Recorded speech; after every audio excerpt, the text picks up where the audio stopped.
Bonjour à tous, je suis Gilles Mansillon, je venais vous saluer aujourd'hui, j'espère que vous passez une excellente journée. Essentiellement, les moments qui arrivent sont des moments qui sont là pour nous préparer à quelque chose qui est très important avec cet équinoxe, un sens de nouvelle connexion avec le monde spirituel. Mais essentiellement, il faut apprendre à se relaxer, à se reposer, à prendre du bien, et créer le bien-être à l'intérieur de soi, c'est très important. Je tirais quelques cartes avec le voyageur pour offrir guidance. Alors, d'où on vient, le passé, présent et futur. D'où on vient, c'est les Devil's Play, c'est-à-dire le pouvoir du subconscient, c'est le pouvoir de l'ego, c'est le pouvoir du matérialisme, c'est le jeu de la création qui se joue. Actuellement, là où on en est, c'est le régénérateur. On est en train tout est en train d'être régénéré. Donc c'est vraiment une carte très puissante de régénération, et notre futur, c'est l'univers. C'est vraiment la libération. L'univers représente dans le tarot la danse du salut, c'est la libération. Sur les choses sur lesquelles on travaille actuellement, c'est l'aspiration. Aspirer aux choses, c'est-à-dire qu'il ne faut pas avoir peur de rêver grand, il ne faut pas avoir peur de demander à l'univers, demander à Dieu ce que vous voulez vraiment. Il faut aspirer aux choses pour pouvoir les atteindre, même si ça prend du temps. Des fois, il faut pouvoir sortir de la boîte. Dans l'âge du Verseau, on doit sortir de la boîte, on doit aspirer à des choses supérieures, même si bon, ça compromet des fois notre zone de confort, mais ça nous permet de nous étendre. Et le résultat de tout ça, ça va être justement une carte qui est très connectée à cette aspiration, c'est l'oppression. C'est-à-dire, si on se laisse influencer par des forces extérieures, on va se sentir opprimé, oppressé. S'il y a des choses qui nous accablent, on va demander qu'elles soient libérées. Et donc, il faut aspirer pour pouvoir se libérer de cette oppression. Il faut comprendre le jeu, l'acteur.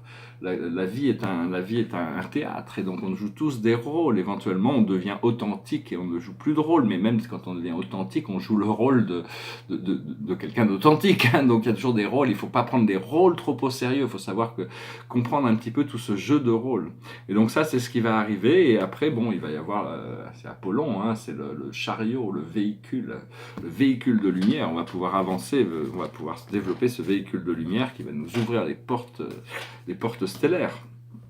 Donc voilà, j'espère que ce message aura été signifiant. Vous pouvez relayer avec ça tout ce qui ne résonne pas de manière, par exemple, c'est des messages assez généraux.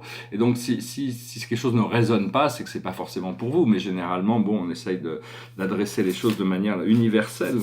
Bien que bon, il y a l'universel et le spécifique. Toutes les choses qui ont une valeur universelle ont aussi des caractères. Dans le spécifique, il y a toujours des conditions particulières qui rentrent dans le spécifique.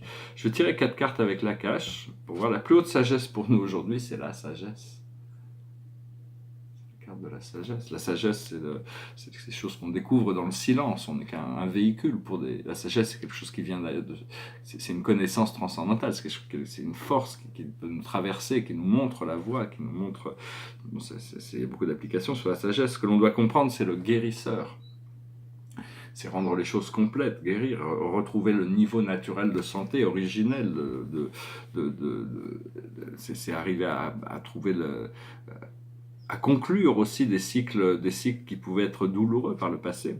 Ce que l'on doit faire, c'est l'écrivain, le script. Donc voilà, il faut écrire. Et il faut prendre des notes, il faut écrire, il faut dessiner, il faut peindre, et donc personnellement, là, je suis dans toujours un peu plus long que ce que je pensais. La traduction de mon livre en anglais, les 3 derniers chapitres prennent plus de temps que ce que je pensais. Enfin, je pense dès que je peux boucler la version française, les autres versions dans d'autres langues vont suivre, donc je ne m'inquiète pas trop quand même. Et le message général pour nous, c'est le transport. Là, j'ai pris un train, j'étais à Marseille en train, donc ça faisait des années que je n'avais pas pris le train, j'étais guidé de prendre le train. C'est bien parce que j'ai rencontré des gens dans le train qui étaient très intéressants. Donc bon, le train, l'idée c'est que bon, faut rester sur les rails. Hein, une fois qu'on est sur les rails, on est sur les rails. Et puis bon, on peut tirer toutes ces locomotives. C'est aussi une force de progrès. C'est une force qui se déplace, qui bouge. Voilà, j'espère que ce message aura un sens pour vous. Je vais vous montrer quelques tableaux. Le tableau derrière moi, c'est sur les 7 grandes familles spirituelles. C'est un tableau que j'ai fait en France en 2002, quand je suis rentré en 2001 en France. Toute ma palette a changé, elle est devenue beaucoup plus claire, mais ça ne veut pas dire que les autres tableaux ne restent pas aussi intéressants que ce qu'ils pouvaient l'être avant que ces nouveaux tableaux soient créés. Mais bon, il y a c'est des tableaux on pourrait faire des conférences sur un seul des personnages, d'ailleurs, on pourrait en discuter pendant très longtemps. temps.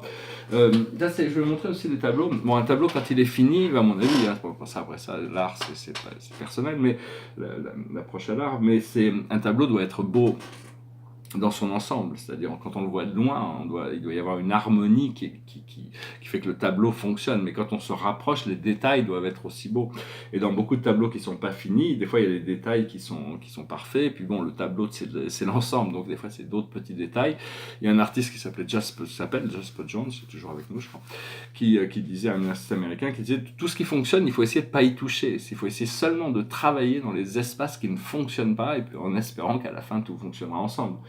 Et donc je travaille sur une trentaine, j'ai passé la nuit entière, j'ai passé une nuit blanche à travailler sur les tableaux pour les faire avancer, parce que n'ayant pas d'atelier, je suis pas obligé de passer par c'est un peu plus lent, quoi. J'ai des procédés qui pourraient raccourcir dès que je m'installe dans un espace, j'ai plein de nouveaux tableaux qui vont sortir très vite, mais donc là, bon, j'arrive quand même à avancer, et puis je travaille sur des dizaines et des dizaines de tableaux, dont celui-là, par exemple, bon, il n'est pas fini, hein, mais c'est une porte stellaire, il est assez intéressant, je vous montre un petit peu, rapprocher un petit peu.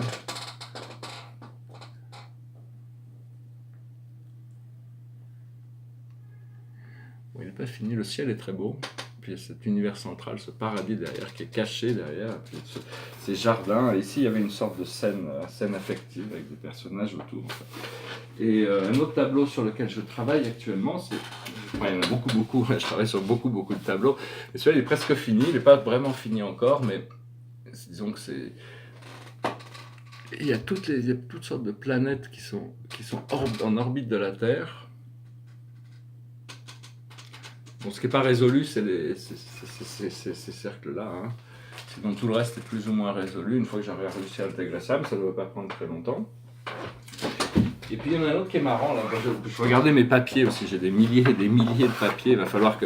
L'idée, c'est que pour bien travailler, quand on fait des dessins ou des papiers, il faut pouvoir les mettre sur les murs pour les regarder une semaine, un mois.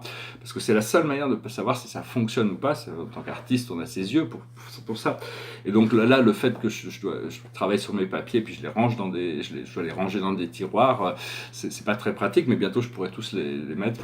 Il y a plein de choses très très différentes, très très amusantes sur papier que je me permets pas de faire sur toile. Puis là, il n'est pas fini non plus, mais c'est un Picasso, c'est mon Picasso. C'est un deuxième Picasso, j'en ai commencé un sur toile. C'est un hommage à Picasso. Alors bon, il est pas mal, je trouve. Il a ce rapport.